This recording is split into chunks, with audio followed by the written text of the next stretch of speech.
A grande obra sobre a psicopatia é esta aqui, Ponerologia Política, do psiquiatra polonês Andrzej Lobachevsky.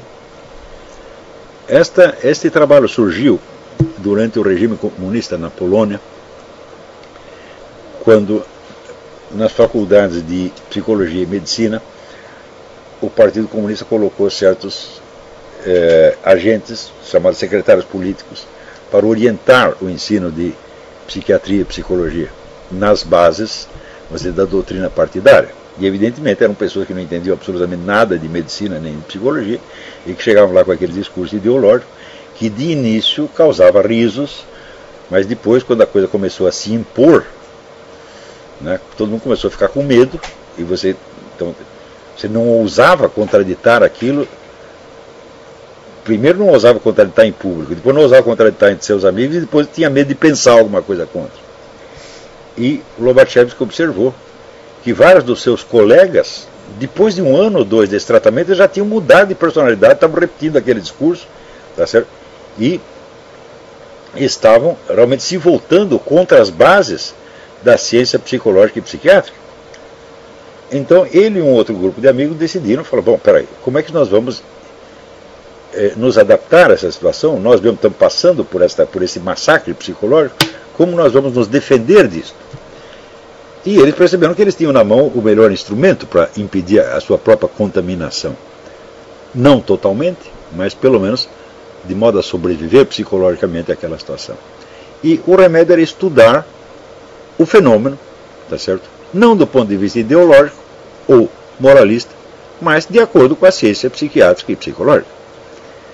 Tá certo? Então, passaram décadas estudando o fenômeno da psicopatia, tá certo? E especialmente da sua versão, que é a versão macrosocial, que é quando, vamos dizer, um grupo excessivo de pessoas, de psicopatas, se torna dominante na sociedade e provoca mudanças psicológicas na sociedade inteira.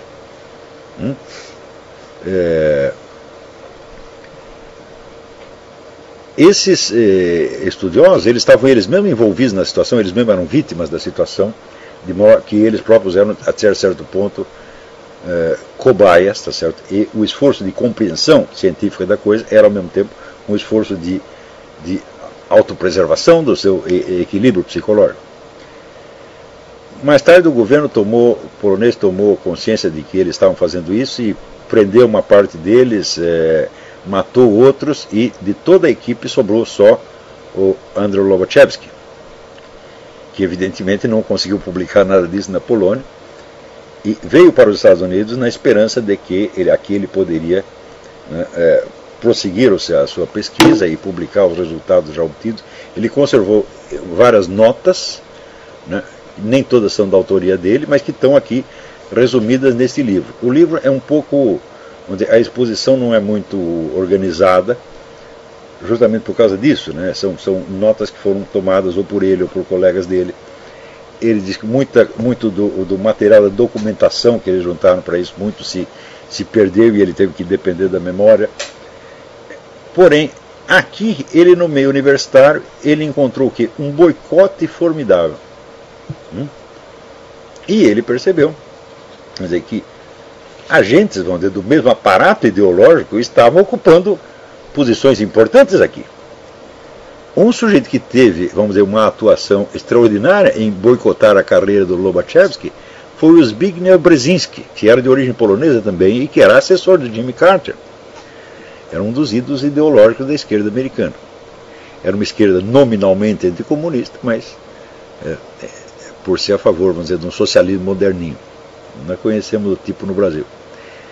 Então, isso quer dizer que Lobachevsky, em vez de ele ter aqui meios de prosseguir a sua pesquisa,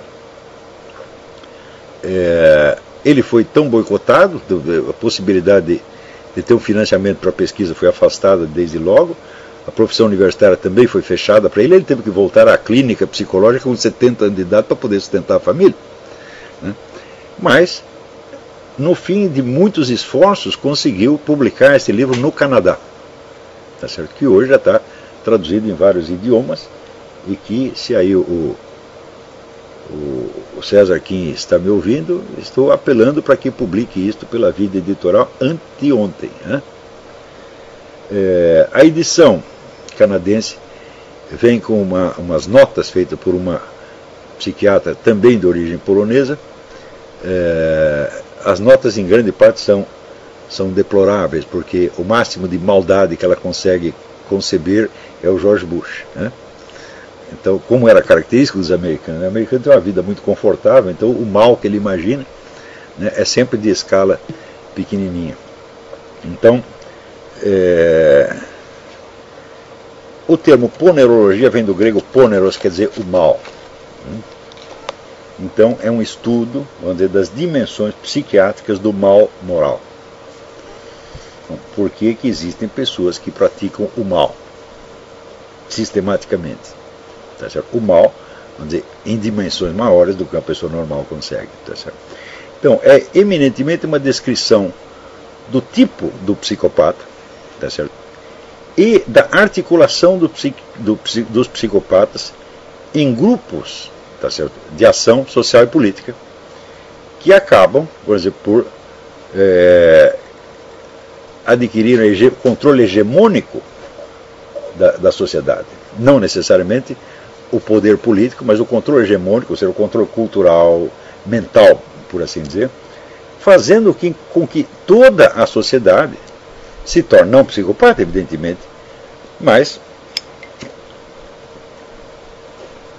desenvolva uma série de características que ele, em parte, chama histeriformes, ou seja, as pessoas começam a reagir, não ao que acontece, mas àquilo que elas imaginam, tá certo?